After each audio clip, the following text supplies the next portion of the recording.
Future میں اگر ہم اکنامک فیوچر کی بات کریں تو بچے کے لیے جو چیز بہت زیادہ اہم ہے میرے خیال میں وہ ہے اس کا کانفیڈنس، اور وہ اس بات پہ ڈیپینڈ کرتا ہے کہ آپ اس پہ کتنا ٹرسٹ کرتے ہیں۔ میری نگاہ میں یہ آنے والے دور کی سب سے بڑی کوالیفیکیشن ہے کانفیڈنس۔ آپ کے بچے کے اکنامک فیوچر کا تعلق اس کی جی پی اے سے یا اس کے گریڈ سے یا اس کے امتحانات کی کامیابی سے کم ہوتا جا رہا ہے۔ جیسے جیسے وقت آگے بڑھ رہا ہے اس کے اکنامک فیوچر کا تعلق اس بات سے کم ہوتا جائے گا کہ اس کے پاس ڈگریاں کون سی ہیں اور اس کے گریڈز کتنے ہیں یا اس نے کون سے اداروں سے پڑھا ہے، لیکن اس کا جو کانفیڈنس ہے اور اس کا جو سینس آف سیلف ورتھ ہے اس سے اس کا تعلق بڑھے گا۔ تو اس کو ذرا سا دیکھتے ہیں، میں کچھ سوالات اس میں دو چار سوالات کرنا چاہوں گا تاکہ آپ تھوڑا سا اپنے آپ کو ایسس کریں۔ آپ میں سے کس کس نے کبھی اپنے بچے سے اس طرح کی بات کہی کہ مجھے سمجھ نہیں آتا کہ تمہارا بنے گا کیا، تم مستقبل میں کیا کرو گے، تم کماؤ گے کیسے؟ اچھا، کچھ والدین تو ایسے ہیں جنہوں نے اس حد تک کہہ دیا کہ تم سے شادی کون کرے گا، اور تمہارا بنے گا کیا، تمہیں نوکری کون دے گا، تم کیسے سروائیو کرو گے، اور اس طرح کی بھی باتیں کچھ لوگوں نے کر رکھی ہیں کہ ہمارے بعد تمہارا کیا ہوگا۔ اس طرح کی جتنی ایسی نادانی کی باتیں ہیں نا، تم مستقبل میں کیا کرو گے، تم زندگی میں کیسے کامیاب ہوگے، تو سب سے زیادہ نقصان جو آپ اپنے بچے کا کر سکتے ہیں اکنامک فیوچر کا، وہ اس طرح کی باتیں کر کے کرتے ہیں۔ اسی طرح ایک اور سوال بھی کبھی کبھی والدین کرتے ہیں کہ اس کے نمبر کم آنے پر یا اس کی پڑھائی میں اگر اس کی توجہ نہیں ہے تو اس پر بھی وہ اپنے پریشانی کا حد سے زیادہ اظہار کرتے ہیں، اپنا ٹرسٹ اس پہ سے لوز کر دیتے ہیں۔ یعنی بہت سے لوگ اپنے بچے کو اس وجہ سے اہم نہیں سمجھتے کیونکہ وہ کبھی اچھے نمبر نہیں لا سکا، اس کے گریڈز اچھے نہیں ہیں، یا اگر انہوں نے کسی اسکول میں داخل کرانا چاہا اور وہاں وہ داخلہ نہیں مل سکا تو اپنے بچے کو وہ بچے جو فلانے اسکول میں ہیں وہ شاید کوئی 1 نمبر کی مخلوق ہیں، اور وہ بچے جو اس فلانے اسکول میں نہیں جا سکے وہ کوئی شاید 2 نمبر کی مخلوق ہیں۔ جیسے وہ کراچی میں جب آم آتا ہے تو وہ ٹھیلے پہ رکھا ہوتا ہے، وہ بتاتا ہے یہ 1 نمبر کا آم ہے، یہ چونسا 1 نمبر ہے درجہ اول، یہ 2 نمبر کا ہے، مطلب وہ اس نے کلاسز بنائی ہوئی ہوتی ہیں، کیٹیگریز۔ تو یہ ہمارے ذہن کے مسائل ہیں، اللہ ہماری اصلاح کرے اور ہم ان سے بلند ہو جائیں۔ تو اگر آپ کا بچہ انگریزی نہیں بول رہا، نمبر نہیں لا رہا، آپ کے من پسند اسکول میں داخل نہیں ہو سکا، یا کسی یونیورسٹی یا کالج میں نہیں پہنچ سکا، تو اس کی وجہ سے آپ اپنے بچے کو غیر اہم نہ سمجھیے، یہ ایک بڑا مسئلہ ہے، اور اس طرح کی باتوں کا اظہار بھی نہ کریں۔ اور اسی طرح جو پہلے میں نے سوال کیے نا کہ اس کے مستقبل کے حوالے سے آپ پریشان ہیں، تو مطلب اپنے آپ کو ٹھیک کیجیے، اللہ کرے کہ آپ اتنے پریشان نہ ہوں اس کے مستقبل کے حوالے سے۔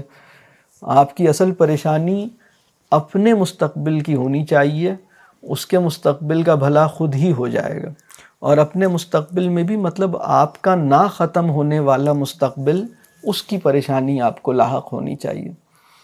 تو ہم اس کے ختم ہونے والے مستقبل کی پریشانی میں اپنے نہ ختم ہونے والے مستقبل کی پریشانی کو بھول گئے ہیں۔ تو ذرا ہم ٹھیک کر لیں پہلے اپنے آپ کو۔ پھر ہم بچوں سے کبھی کبھی اور بھی ایک اور حرکت بھی کرتے ہیں کہ کبھی کبھی ہم اس سے کہتے ہیں کہ تمہیں پتہ ہے ہم تم پہ کتنا خرچ کر رہے ہیں، تمہاری یونیورسٹی کی فیس کتنی ہے، اس سیمسٹر میں نے کتنے پیسے جمع کرائے ہیں تمہیں پتہ ہے، واؤچر دکھاؤں تمہیں؟ بلکہ واؤچر اسے دکھائی دیتے ہیں، بھیج ہی دیتے ہیں کہ یہ دیکھ لو، یہ اتنے پیسے ہم نے، تمہاری ٹیوشن اتنے کی ہے، تمہارے مطلب۔ وہ قرآن میں کچھ لوگوں کے اوپر بڑی سخت بات آئی ہے کہ وہ لوگ جو احسان کو جتاتے ہیں نا، وہ سب سے یعنی اس کو پڑھ کے ایسا لگتا ہے جیسے مخلوقات میں سب سے بدذوق قسم کی مخلوق وہ ہے جو احسان کر کے جتانا شروع کر دیتی ہے۔ تو اللہ ہمیں ایسا بننے سے بچائے۔ تو مطلب میں اکثر یہ کہتا ہوں کہ جتنا آپ اپنی اولاد پہ بس اتنا خرچ کیا کریں جس سے زیادہ مطلب جتنا خرچ کرنے پہ جتانے کی نوبت نہ آئے. مطلب اس سے کچھ کم ہی خرچ کیا کریں تاکہ جتانے کی ضرورت نہ پڑے. اتنے زیادہ نہیں خرچ کریں پھر. تو یہ ایک اور مسئلہ ہے. تو کبھی کبھی کیا ہوتا ہے کہ ہم اپنے فیئرز اور اپنی انسیکیورٹیز ان میں منتقل کر دیتے ہیں. تمہارا کیا بنے گا، تم مستقبل میں کیا کرو گے، مجھے تو سمجھ ہی نہیں آتا کیا ہوگا. کبھی کبھی ہم ان کی سینس آف سیلف ورتھ کو ڈیمیج کرتے ہیں ان کے نمبروں کو زیادہ اہمیت دے کر.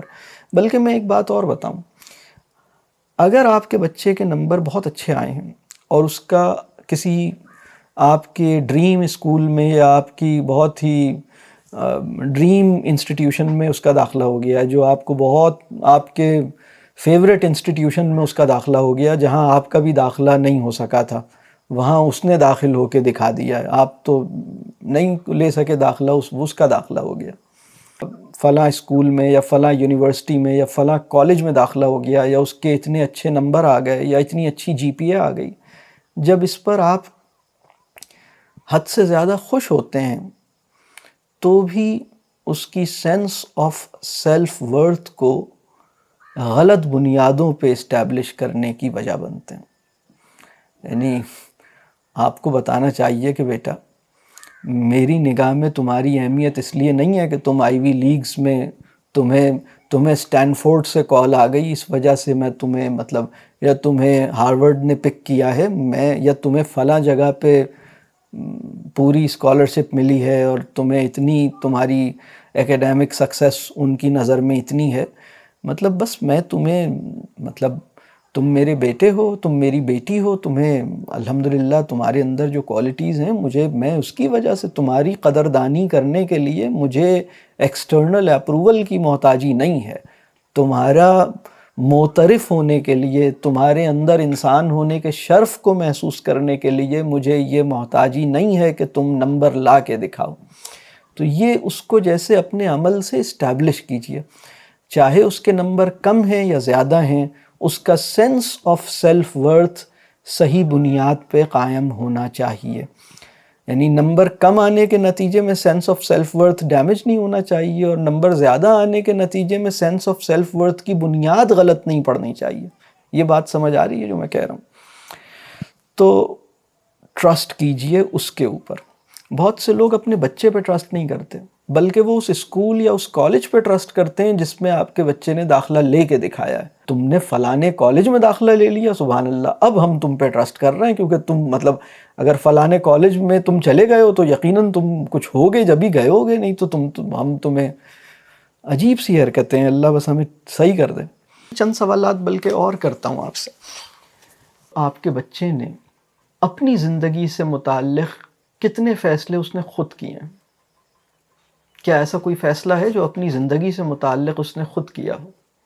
اگر کوئی فیصلہ اس نے خود کیا ہے تو اس کے کانسیکوینسز چاہے اچھے آئے یا مطلب اچھے آئے تو وہ ٹھیک ہے، بہت اچھی بات ہے، لیکن کبھی کبھی مشکل آتے ہیں، مطلب کوئی ناپسندیدہ نتائج پیدا ہوتے ہیں، تو بھی مطلب آپ نے اسے بلیم بھی نہیں کیا، اس کے اوپر ناراض بھی نہیں ہوئے، اس کے فیصلے میں کیا غلطی تھی اس کو ثابت کرنے کی کوشش بھی نہیں کی. آپ ایک فادر کے طور پہ یا ایک مدر کے طور پہ کھڑے ہیں، لیکن یہ کہ وہ سوچ رہا ہے، وہ ڈسکس کر رہا ہے. یعنی ایکسپیریمنٹیشن کا، یعنی عملی زندگی میں ایکسپیریمنٹیشن کا موقع اس کے پاس کتنا ہے. اب جیسے ایک بچے نے کہا کہ میں یہ فلاں فیلڈ میں جاؤں گا، اب اس نے اپنے آپ کو جو بھی سمجھا چلا گیا وہ. اب وہ 6 مہینے کے بعد پتہ چلا کہ وہ تو نہیں چل پا رہا وہاں، اس کو مشکل ہو رہی ہے. تو ٹھیک ہے، پہلے اس نے یہ سوچا تھا کہ وہ وہاں چلا جائے، اب وہ یہ نہیں سمجھتا کہ اسے یہاں رہنا چاہیے. لیکن اب آپ کہہ رہے ہیں کہ نہیں بیٹا، اب آپ پھنس گئے، آپ نے تو کہا تھا نا آپ نے یہاں جانا ہے. اب دیر از نو یو ٹرن، دیر از نو مطلب آپشن ٹو، مطلب آپ نے پیچھے ریورس تو لگنا ہی نہیں ہے نا، اب تو آپ سیدھے ہی جائیں گے بس، اب آپ کو پسند آئے یا نہ آئے. ارے بھائی، انڈو کرنے کا اختیار بھی اسے دیجئے اور ڈوئنگ کی ذمہ داری بھی اسے دیجئے. اور آپ کا اور اس کا تعلق جیسے جیسے وہ بڑا ہو، اس کے شعور پہ کام کیجیے. مطلب اگر وہ کوئی فیصلہ ایسا کر رہا ہے، آپ کو لگتا ہے کہ اس نے ابھی ٹھیک سے ریویو نہیں کیا، تو آپ کا تعلق ایسا ہونا چاہیے کہ فل لینتھ انالیسز ہونا چاہیے، تھورو ریویو ہونا چاہیے، سارے آپشنز کو سوچنا چاہیے، چیزوں کو ٹھیک سے کھنگالنا چاہیے، اچھی طرح پروز اینڈ کونس ڈسکس ہونے چاہیے، مشورے ہونے چاہیے، اور اس کے بعد ایک فیصلہ اگر وہ لیتا ہے تو اسے لینے دیجیے.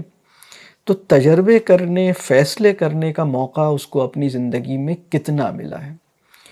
تو بہت سے بچوں کو اس کا جو روم ہے وہ نہیں ملا ہوتا. مطلب ایک مسئلہ یہ ہے کہ ایجوکیشن ایسی ہے جس میں ایکسپیریمنٹیشن کو اپریشیٹ نہیں کیا جاتا. یعنی کلاس روم سینیریو میں بھی ایکسپیریمنٹیشن کے مواقع ہماری موجودہ تعلیم میں بہت کم ہیں، اور اپنی سوچ، اپنے فہم کا اظہار کرنے کو مطلب یعنی یہ کوئی محفوظ نہیں ہے. اگر کوئی بچہ اپنی سوچ کا اظہار کھل کے کرے تو وہ اس کی عزت نفس غیر محفوظ ہو جاتی ہے. ہم ایک ایسے معاشرے اور ایسے تعلیمی ماحول میں ہیں. تو یہ ایک مسئلہ ہے. دوسرا، زندگی میں بھی تجربہ کرنے، فیصلہ کرنے کی کوئی گنجائش ہم نہیں دیتے. تو ہم کرنے دیں اسے اور اس پہ ٹرسٹ کریں. اور اگر ہم چاہتے ہیں کہ یہ چیزیں ٹھیک ہوں تو ہمارا تعلق ایسا ہونا چاہیے کہ وہ ہم سے مشورہ بھی لینا چاہے اور ہماری پسند بھی جاننا چاہے. وہ ہم سے یہ پوچھ سکے کہ اگر آپ میری جگہ ہوتے تو آپ کیا کرتے. وہ ہم سے یہ پوچھ سکے کہ آپ کے خیال میں مجھے کیا کرنا چاہیے. لیکن وہ اپنے ذہن سے بھی چیزوں کو ایسس کرنے کی اس کے اندر کیپیسٹی ہو. تو اچھا، پھر ایک اور چیز، ٹرسٹ کا اظہار ایک اور چیز سے ہوتا ہے.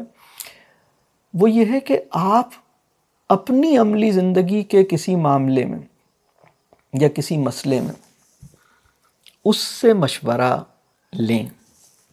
اگر میں یہ پوچھوں کہ آپ کی زندگی کے اہم فیصلے، آپ اپنی زندگی کے 10-15 اہم بڑے فیصلے لسٹ ڈاؤن کریں اور پھر یہ بتائیے کہ ان میں سے کون سا فیصلہ ایسا ہے جس میں آپ نے بچوں کو انوالو کیا، ان سے کوئی مشورہ لیا، ان کے نقطہ نظر کو سمجھنا چاہا، ایسا کوئی کام کیا ہے.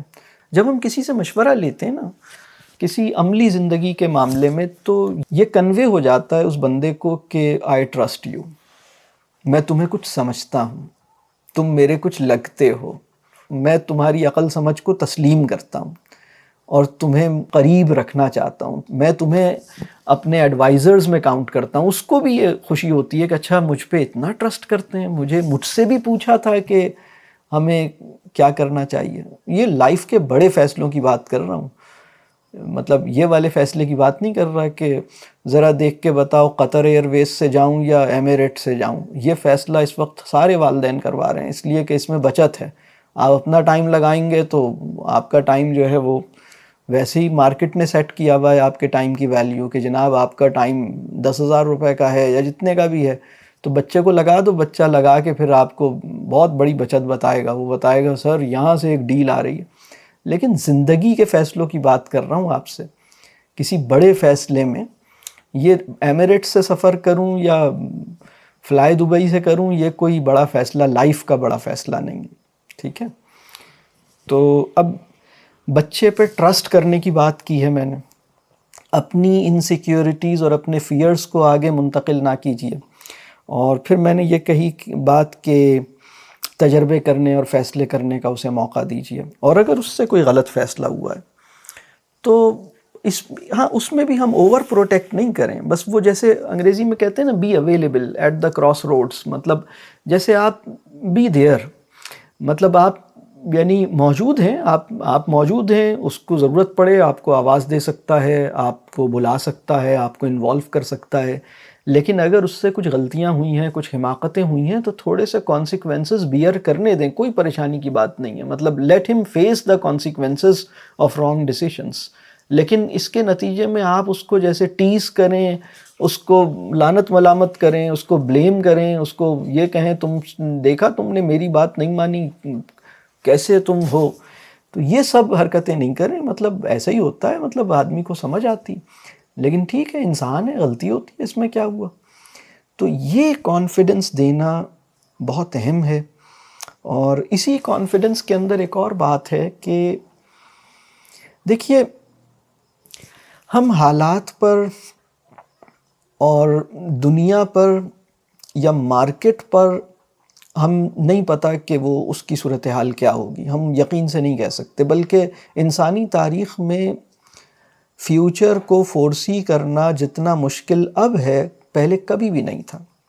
پہلے دنیا میں تبدیلی کی رفتار اتنی تیز نہیں ہوئی تھی، یعنی 100-150 سال آگے جھانک سکنا بہت آسان تھا۔ عام آدمی بھی 100-150 سال آگے سمجھ لیتا تھا، مطلب تھوڑا سا اندازہ کر لیتا تھا کہ 100 سال میں دنیا کی کیا صورت ہوگی، اور خاص آدمی تو 300-400 سال 600 سال آگے بھی جھانک لیتا تھا۔ خاص طور پہ آرٹسٹس اور یہ جو شاعر ہیں اور مطلب اس طرح کے لوگ ہیں نا، جو مطلب یہ تو بہت، ان کا جو تخیل تھا یہ تو مطلب 700-800 سال آگے پرواز کر لیتا تھا، کوئی ایسی مشکل بات نہیں تھی۔ چاہے وہ لیونارڈو ڈاونچی ہو، چاہے وہ علامہ اقبال ہوں، چاہے وہ مولانا روم ہوں، کوئی بھی اپنی مثنوی میں وہ ایسی چیزیں ان کی نظر آ جائیں گی۔ چاہے وہ ابن صفی ہوں، مستقبل میں جھانک سکنے کی صلاحیت ان سب میں موجود تھی۔ اور اپنے دور کا جو سمجھدار آدمی تھا، بھلے وہ مطلب آرٹسٹ یا آتھر یا شاعر نہ بھی ہو، تو بھی وہ 150 سال آگے دیکھ لیتا تھا۔ اور اگر وہ فراست اسے مل گئی ہے، مطلب ایک نور بصیرت اس کو حاصل ہے اور تعلق باللہ اس کا ہے، یعنی اس طرح کا آدمی ہے، تو پھر تو وہ بہت مطلب اس کی نظر بہت آگے جاتی تھی۔ اور عام آدمی بھی کافی فیوچر کو سمجھ لیتا تھا، لیکن ابھی ہم اس جگہ کھڑے ہیں کہ بہت سے لوگ چیٹ جی پی ٹی سے ہی چیٹنگ کر رہے ہیں کہ بتاؤ فیوچر کیسا ہوگا۔ مطلب اس کے علاوہ فیوچر میں جھانکنے کی کوئی کھڑکی چیٹ جی پی ٹی سے بہتر یا اے آئی سے بہتر کھڑکی جو مستقبل بینی کے قابل بنائے، وہ انہیں نظر نہیں آ رہی۔ تو وہ بھی جیسے ہنستا ہوگا، یعنی اللہ کے بعد انسان کی جو حقیقت چیٹ جی پی ٹی اور اے آئی کی نگاہ میں آئی ہے، کسی کو بھی نہیں پتا تھا نا۔ اب ہمیں یہ سمجھنا ہے کہ جب ہم فیوچر کو، ہمیں پتہ ہی نہیں 10 سال بعد لائف کیا ہوگی، 20 سال بعد دنیا میں چاہیے کیا ہوگا، تو اس میں ہمیں یہ سمجھنا چاہیے کہ اگر اس کا کانفیڈنس سلامت ہے، اور کانفیڈنس جو ہے نا وہ اپنے اوپر یقین، اور اس کے ساتھ اگر اللہ کے اوپر یقین اگر اس کا سلامت ہے، مطلب ہم فیوچر کی مارکیٹ سچویشن کو جانتے ہی نہیں تو ہم اس پہ ٹرسٹ کیا کریں، ہمیں پتہ ہی نہیں اکنامک سسٹم کیا کروٹ لے گا، تو اس کا اللہ ہی کے علم میں ہے یہ بات کہ مستقبل کی دنیا کیا ہوگی۔ لیکن اللہ پھر بھی وہاں موجود ہوگا مستقبل میں، اور اللہ کی اپنے بندوں سے محبت کرتا ہے، تو اللہ پہ یقین ہمارا رہنا چاہیے، بالکل پختہ ہونا چاہیے، اور اسی طرح اپنی اولاد پہ بھی یقین ہمارا ہونا چاہیے۔ تو اگر یہ کام ہم نے کیا تو ہم کچھ بچ سکیں گے۔